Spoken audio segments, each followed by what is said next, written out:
يقول لك اكو فد واحد كان دا يمشي شاف صديقه بالطريق. هلا محمد، شلونك؟ شلون كيفك؟ صار زمان ما شايفك، وشنو اخبارك؟ والله هلا بيك، هلا عيني، انت شلونك؟ اني صار لي زمان ما شايفك. شنو محمد شو متحكي دا تعفط ليش؟ والله ما ادري، اني صار لي اسبوعين على هالحاله وما دا اقدر شلون اخلص من عندها.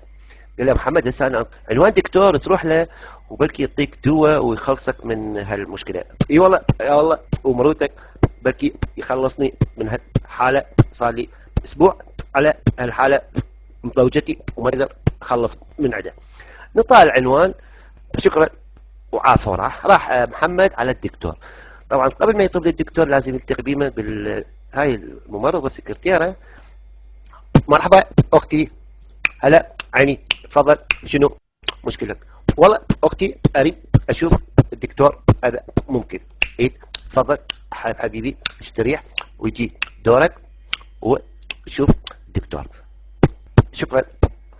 ورا شويه بعد ما صار دوره، تفضل اخويا، شكرا اختي.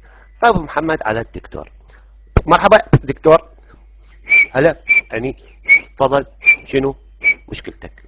والله دكتور صار لي اسبوع على هالحاله ما اقدر اخلص من عندها، بلكي تعطيني دواء؟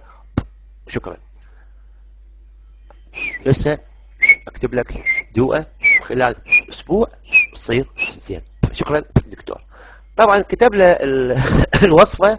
بعد ما يطلع، شكرا دكتور، مع السلامه. طلع هم دا يسلم على الممرضه. مع السلامه اختي، هلا عيني، مع السلامه. اخذ الدواء. بعد اسبوع شاف هذاك الصديق الاولاني اللي نطاع العنوان. ها محمد خبرني، رحت للدكتور، اعطاك دواء، صرت زين كذا؟ والله صرت انقص من الاول. جماعه نتلافت